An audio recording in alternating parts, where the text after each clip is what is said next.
हूं आपके साथ नवजोत रंधावा। कल से संसद का मॉनसून सत्र शुरू होने जा रहा है। वैसे तो संसद के हर सत्र में विपक्ष और सरकार के बीच टकराव के हालात बनते ही हैं, लेकिन इस बार ये थोड़ा ज्यादा हंगामेदार रहने की आशंका जताई जा रही है। सत्र को ठीक से चलाने के लिए सरकार की तरफ से पहल की गई है और आज सर्वदलीय बैठक बुलाई गई है। सरकार की कोशिश यह है कि विरोध के बीच संसद से जरूरी विधेयकों को पारित कराया जा सके।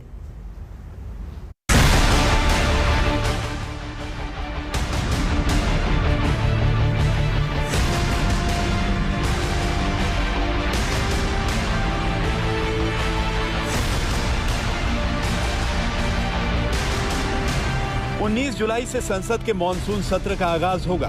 ठीक इससे पहले पीएम और शरद पवार की मुलाकात राजनीतिक गलियारे में सेंटर ऑफ अट्रैक्शन बन गई। मुलाकात 50 मिनट की थी, अटकलें भी 50 तरह की लगी। सत्र से एक दिन पहले रविवार को सरकार ने सर्वदलीय बैठक बुलाई है। मुद्दा संसद का मॉनसून सत्र है। सुबह 11 बजे सरकार की तरफ से सर्वदलीय बैठक होगी। दोपहर 3 बजे एनडीए की बैठक होगी। शाम 4 बजे लोकसभा अध्यक्ष ओम बिरला ने सर्वदलीय बैठक बुलाई। प्रधानमंत्री नरेंद्र मोदी भी इन बैठकों में शामिल हो सकते हैं। सत्र से पहले बैठकें 3 हैं, लेकिन मॉनसून सत्र हंगामेदार होगा ये भी तय है। कांग्रेस ने मॉनसून सत्र के लिए 5 पॉइंट एजेंडा तय कर लिया है। कोरोना की दूसरी लहर में भीषण त्रासदी के बाद संसद का ये पहला सत्र है। विपक्ष कोरोना की नाकामी को बड़ा मुद्दा बनाने की तैयारी में है। पेट्रोल डीजल की कीमतों पर सरकार की घेरेबंदी तय है। महंगाई बेरोजगारी का मुद्दा भी गर्म है। कृषि कानून और किसान आंदोलन पर घेराबंदी, चीन सरहद और राफेल का मुद्दा भी कांग्रेस संसद में उठाएगी। कांग्रेस अध्यक्ष सोनिया गांधी ने मल्लिकार्जुन खड़गे को दूसरे विपक्षी दलों को भरोसे में लेने और समन्वय बिठाने का जिम्मा सौंपा है। इसको चाइनीज बॉर्डर इशू, ये बॉर्डर इशू तो उठाने के लिए हमको सदन में राहुल जी की भी इच्छा है और ये सदन में भी हम उठाएंगे। समय जैसा मिलेगा उसी तरीके से एक एक इशू पे हम सारे मुद्दों को उठाएंगे। ये एक बहुत जरूरी सत्र होने वाला है और विपक्ष की पूरी तैयारी है इस सत्र के लिए। सबसे पहले तो हम बेरोजगारी का, ध्वस्त अर्थव्यवस्था का, जो कोरोना का जबरदस्त कुप्रबंधन हुआ है और महंगाई का मुद्दा, वो पूरे जोर तरीके से उठाएंगे। राजधानी दिल्ली में सोमवार से संसद का सत्र चालू हो जाएगा। ऑपोजिशन पार्टीज अपनी रणनीति बना चुकी हैं। सबसे पहले चर्चा का मुद्दा रहेगा दूसरी कोविड की लहर को देखकर सरकार तीसरी लहर के लिए क्या तैयारियां कर रही है। बढ़ते डीजल और पेट्रोल के दामों पर भी चर्चा होगी। जिस तरीके से किसान आंदोलन काफी महीनों से जोर पकड़ रहा है, उस पर भी सवालिया निशान उठाए जाएंगे। ऑपोजिशन पार्टीज पूरी कोशिश करेंगी कि इन तमाम मामलों पर केंद्र सरकार पर हर तरफ से हमला किया जा सके और केंद्र सरकार से जितनी चर्चा हो सके इस संसद के सत्र में करने की कोशिश की जाएगी। मॉनसून सत्र से पहले मोदी सरकार का स्वरूप बदला है। मंत्रिमंडल में नए चेहरे शामिल किए गए हैं। कई मंत्रियों की जिम्मेदारी बदल गई है। ऐसे में नए मंत्रियों के सामने विपक्ष के सवालों का सामना करना बड़ी चुनौती होगी। वैसे सरकार भी कमर कसे हुए है, क्योंकि सूत्रों के मुताबिक मॉनसून सत्र में सरकार की ओर से करीब 23 नए विधेयकों को लाने की तैयारी है। इसमें 3 अध्यादेश हैं और 17 विधेयक। DNA technology bill, national institute of food technology, coal bearing area bill, chartered accountant bill, limited liability partnership, containment bill, central university bill, Indian institute of forest management bill समेत कुछ और बिल भी हैं। लेकिन सबसे बड़ी चुनौती सदन चलाने की होगी, क्योंकि विपक्ष ने सरकार को घेरने का पूरा मन बना लिया है। लेकिन विपक्ष की जो पिछले दिनों नकारात्मक भूमिका रही है, विध्वंसात्मक भूमिका रही है कि सदन को डिस्टर्ब करना, एडजॉर्न करना, चर्चाएं नहीं होने देना, ऐसी भूमिका ना हो, ये अपेक्षा की जाती है। विपक्ष चाहे जो भी सवाल उठे, सरकार से जवाब देने के लिए तैयार है। चाहे कोरोना का सवाल हो, राफेल पे सर्वोच्च न्यायालय निर्णय दे चुका है, तो एक ही मुद्दे को बार बार उठाने से जनता का हित सधता नहीं है। संसद के इस मानसून सत्र में कोरोना समेत अन्य महत्वपूर्ण मुद्दों पर विपक्ष चाहेगा कि वो सरकार को कटघरे में खड़ा कर सके। लेकिन दूसरी तरफ सरकार ने भी विपक्ष के हर सवाल का जवाब तैयार कर लिया है, जिससे वो विपक्ष की रणनीति को फेल कर सके। अब देखना यह है कि मानसून सत्र के अंदर सरकार किन किन महत्वपूर्ण बिलों को पास कराकर कानूनी रूप दे पाती है। धारा 15 में ये कहा है पश्चिम बंगाल के चुनावी नतीजों के बाद संसद का ये पहला सत्र है। पूरी संभावना है कि संसद में बीजेपी और टीएमसी की रस्साकशी के सीन भी देखने को मिले। सूत्रों के मुताबिक टीएमसी राज्यपाल की भूमिका और ममता सरकार को परेशान करने का मुद्दा संसद में उठा सकती है।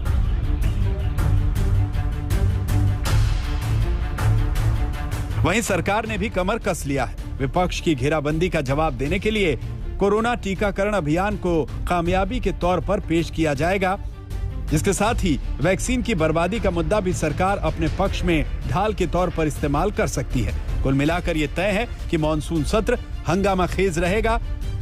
आशंका ये है कि कहीं इस बार भी काम कम और शोर ज्यादा सुनाई ना दे। ऐश्वर्या पालीवाल के साथ हिमांशु मिश्रा, दिल्ली, आज तक।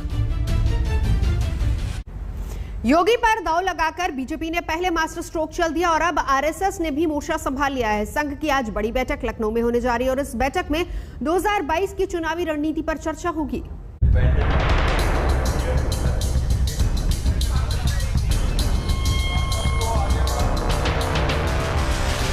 टारगेट तय हो गया है। यूपी में लक्ष्य भेदने की तैयारी चल रही है। सीएम योगी के चेहरे पर बीजेपी ने जो दांव चला है, उसे मुकाम तक पहुंचाने के लिए संघ ने अपनी रणनीतिक स्पीड बढ़ा दी। एक तरफ बीजेपी दिन रात एक करके 2022 के विजय की तैयारी में जुटी है, तो आरएसएस भी सियासी बिसात बिछाने में जुटी है। इसी की अगली किश्त में आज बड़ी बैठक हो रही है। लखनऊ में होने वाली इस बैठक की अगुवाई संघ में नंबर 2 दत्तात्रेय होसबोले और ज्वाइंट सेक्रेटरी अरुण कुमार होंगे। इसमें अगले साल होने वाले विधानसभा चुनाव को लेकर बीजेपी और आरएसएस के बीच रणनीति चर्चा होगी।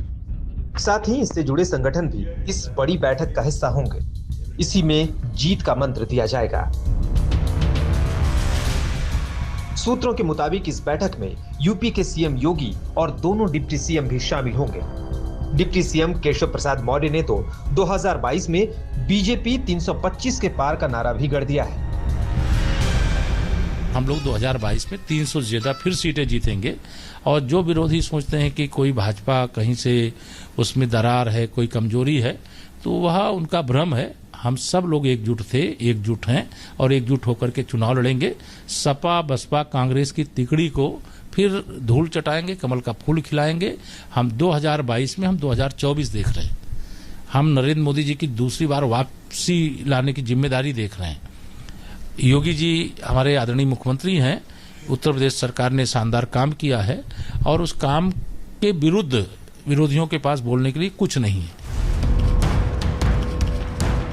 आरएसएस की ये बैठक अहम इसलिए हो जाती है कि हाल ही में बीजेपी कार्य समिति की बैठक हुई थी, जिसमें विधानसभा चुनाव को लेकर खाका तैयार किया गया था। यूपी में पिछले दिनों की उथल पुथल के सारे गर्द बैठने के बाद बीजेपी और संघ की ये बैठक हो रही है, जिसकी गूंज लखनऊ से दिल्ली तक सुनाई दी थी। हालात ऐसे हो गए थे कि सीएम योगी ने दिल्ली जाकर पीएम मोदी, गृह मंत्री अमित शाह और बीजेपी अध्यक्ष जेपी नड्डा से मुलाकात भी की, जिसके बाद सारी अटकलों पर विराम लग गया और बीजेपी ने 2022 योगी के नेतृत्व में ही लड़ने का फैसला किया। सारे अंदरूनी गिले शिकवे मिटने के बाद यूपी में अब संघ बीजेपी किसी भी तरह की गुंजाइश नहीं छोड़ना चाहती है। ऐसे में अब सवाल उठता है कि आखिर विपक्ष बीजेपी की इस रणनीति का क्या काट तलाशती है। दिल्ली से राहुल श्रीवास्तव के साथ कुमार अभिषेक, लखनऊ, आज तक। पंजाब में सियासी तूफान थमने का नाम नहीं ले रहा। मुख्यमंत्री कैप्टन अमरिंदर सिंह और नवजोत सिंह सिद्धू की सियासी अदावत बढ़ती जा रही है। कल भी अमरिंदर और सिद्धू में सुलह का कोई भी कंक्रीट फॉर्मूला नहीं निकल पाया। कैप्टन को मनाने दिल्ली से वरिष्ठ कांग्रेसी नेता हरीश रावत को भेजा गया, जबकि नवजोत सिंह सिद्धू कैप्टन विरोधी खेमे को एकजुट करने की कोशिश करते नजर आए। हरीश रावत के मुताबिक अमरिंदर सिंह ने कह दिया है कि सोनिया गांधी जो फैसला करेंगी उन्हें मंजूर होगा।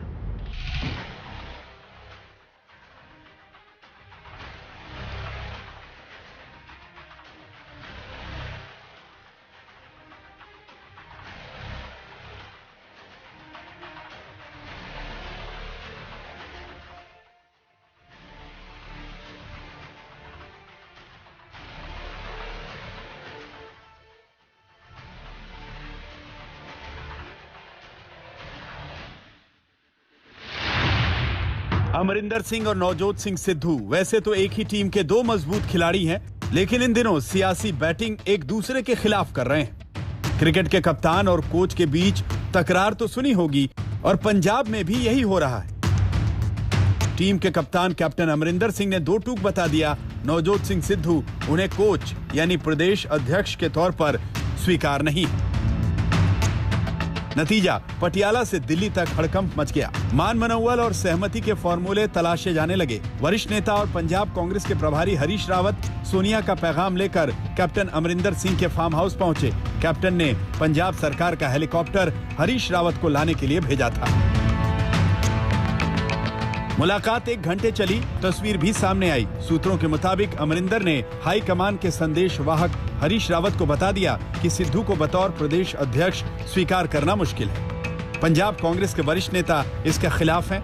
विधायकों का बड़ा हिस्सा उनके साथ है। चुनाव से ठीक पहले पावर के 2 केंद्र बनाना नुकसानदेह होगा। यानी कैप्टन ने समझा दिया कि पंजाब कांग्रेस में उनकी इच्छा के खिलाफ लिया गया फैसला घातक हो सकता है। हालांकि अमरिंदर से मुलाकात के बाद जब हरीश रावत बाहर निकले तो भाषा सधी हुई थी, बॉडी लैंग्वेज पढ़ना मुश्किल था। कहा सिर्फ ये कि कैप्टन तो कांग्रेस के वरिष्ठ सिपाही हैं, जैसा दिल्ली से फरमान जारी होगा वो 100% उससे सहमत रहेंगे।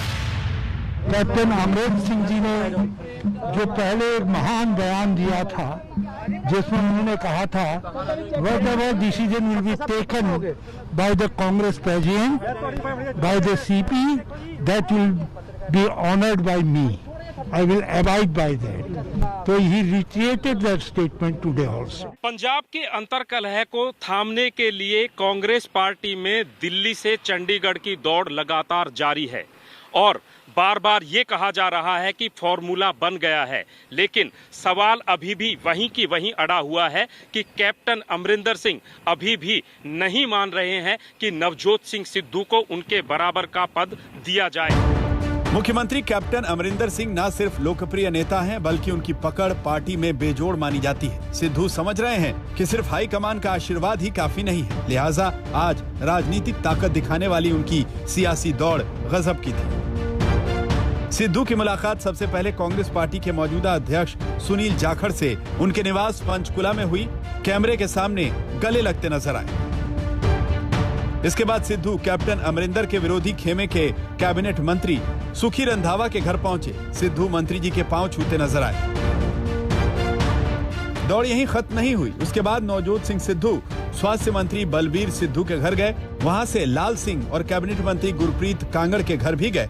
चंडीगढ़ से पटियाला लौटे सिद्धू ने वहां अपने 5 समर्थकों के साथ बैठक भी की। कुल मिलाकर सियासत की पिच पर सिद्धू का ये अंदाज आखिरी ओवर में उनकी बल्लेबाजी को याद दिला रहा है। ऐसा लग रहा है जैसे आखिरी गेंद तक मैच पलटने का मुकाबला चल रहा हो। सिद्धू हर गेंद को हिट करने में लगे हैं। गोलबंदी विधायकों और मंत्रियों को अपने पाले में लाने की है। रंधावा साहब, ऐसा लग रहा है आपके चेहरे से कि आज कोई अच्छी खबर आने वाली है। आज आ जाएगी। तो सिद्धू साहब का बनना तय है पार्टी अध्यक्ष। देखिए, कांग्रेस पार्टी के लिए, कांग्रेस को मजबूत करने के लिए टाइम तो ठीक है और आज अनाउंस हो जाना चाहिए। सिद्धू जी का एक प्रस्ताव सिद्धू जी के बारे में लोगों ने रखा है। जैसे मैंने कहा, नेतृत्व उस पर हर चीज पर विचार करेगी और सामूहिक रूप से सब नेता आपस में बैठकर जो भी प्रस्ताव रखेंगे माननीय कांग्रेस प्रेसिडेंट के सामने, फिर कांग्रेस प्रेसिडेंट उस पर निर्णय लेंगी। प्रदेश अध्यक्ष बनाए जाने की खबरों के बीच नवजोत सिंह सिद्धू आज काफी सक्रिय दिखाई दिए। उन्होंने सुनील जाखड़ से उनके घर जाकर पंचकुला में मुलाकात की। इसके अलावा नवजोत सिंह सिद्धू कैप्टन समर्थित और खुद के नजदीकी विधायकों और मंत्रियों से भी मिले। बेशक अभी औपचारिक ऐलान नहीं हुआ है, लेकिन दूसरी तरफ हरीश रावत जो पंजाब के प्रभारी है, उन्होंने मुख्यमंत्री अमरिंदर सिंह से चंडीगढ़ आकर के मुलाकात की और उस 1.5 घंटे की मुलाकात के बाद जब वो दिल्ली पहुंचे तो हरीश रावत का ये कहना है कि अमरिंदर सिंह जो भी फैसला सोनिया गांधी करेंगी उसको लेकर के सहमत है। उथल पुथल के बीच श्री आनंदपुर साहिब से कांग्रेस सांसद मनीष तिवारी कैप्टन अमरिंदर के समर्थन में उतर आए। मनीष तिवारी ने पंजाब की डेमोक्रेसी के बारे में ट्वीट करते हुए बताया कि पंजाब में 57.57% सिख हैं, जबकि हिंदू 38.4% हैं और दलित 31.94%। मनीष तिवारी ने इशारों में कह दिया कि पंजाब में सिख और हिंदू राजनीतिक ताकत है। ऐसे में मुख्यमंत्री सिख और प्रदेश अध्यक्ष हिंदू हो तो चुनावी रणनीति साधने में पलड़ा भारी साबित होगा। आज तक के खास शो सीधी बात में मनीष तिवारी ने बता दिया कि कैप्टन पंजाब के लिए बहुत जरूरी है। 2022 का जो चुनाव है, पंजाब सरकार की पिछले 5 साल की जो परफॉर्मेंस है उसको मद्देनज़र रखते हुए और जो पंजाब के राजनीतिक मुद्दे हैं उनको मद्देनज़र रखते हुए होगा। आज पंजाब में जो उनका स्टेचर है वो वैसा ही है जैसे प्रकाश सिंह बादल का है।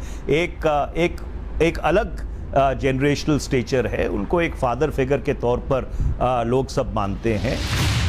अमरिंदर सिंह और नवजोत सिंह सिद्धू के बीच 2017 से हुए विधानसभा चुनाव के बाद से ही विवाद चल रहा है। बीजेपी छोड़ कांग्रेस में शामिल हुए सिद्धू को उम्मीद थी कि उन्हें पंजाब का उप मुख्यमंत्री बनाया जाएगा, लेकिन इस कदम को कैप्टन अमरिंदर सिंह ने कथित तौर पर विफल कर दिया था। लेकिन इस बार बात अलग है। विधानसभा चुनाव नजदीक है। आम आदमी पार्टी सिद्धू पर सियासी डोरे डाल रही है। माना जा रहा है कि ऐसे में कांग्रेस हाईकमान सिद्धू को पार्टी प्रदेश अध्यक्ष पद देकर संतुलन कायम रखना चाहता है। अब देखना होगा कि अमरिंदर इस फॉर्मूले पर सहमत होते हैं या नहीं। अशोक सिंघल के साथ सत्येंद्र चौहान, चंडीगढ़, आज तक। फिलहाल यहाँ रुकेंगे एक ब्रेक के लिए। आज तक पर खबरों का सिलसिला जारी है, देखते रहिए आज तक।